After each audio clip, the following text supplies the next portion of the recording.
flew, and then we had those two massive arcs leading north and south.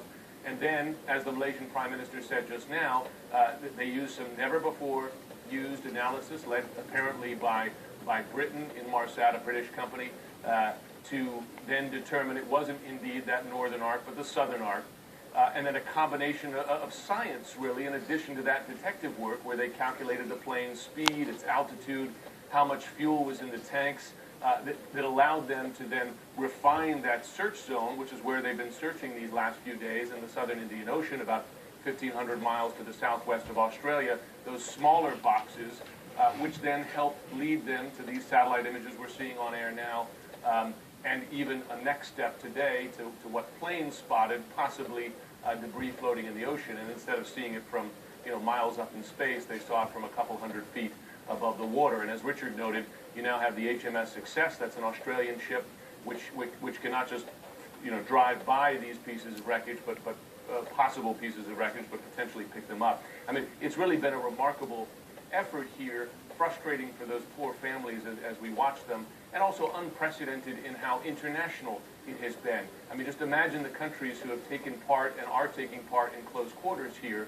the U.S. and China, with great tensions in the region now, showing off, frankly, some of their most advanced surveillance airplanes and ships, destroyers, etc. You have China and Japan in the midst of a major, their own territorial dispute over islands off the coast of China, with ships and planes in close proximity there.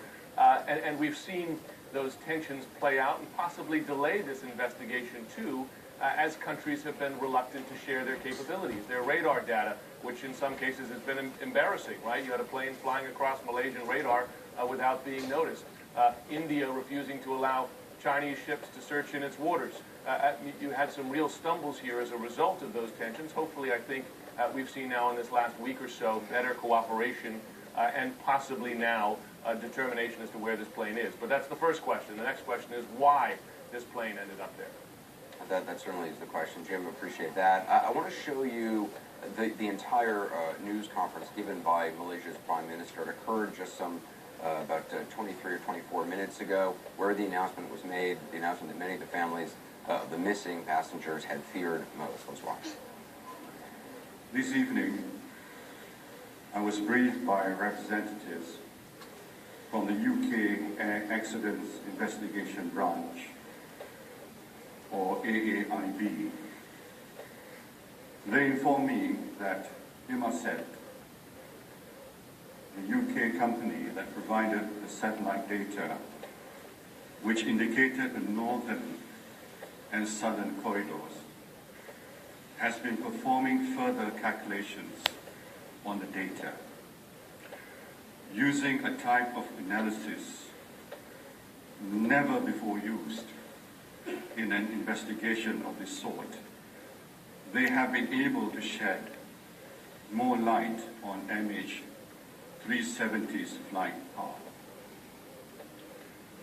Based on their new analysis, Inmarsat and the AAIB have concluded that MH370 flew along the southern corridor and that its last position was in the middle of the Indian Ocean, west of Perth. This is a remote location, far from any possible landing sites.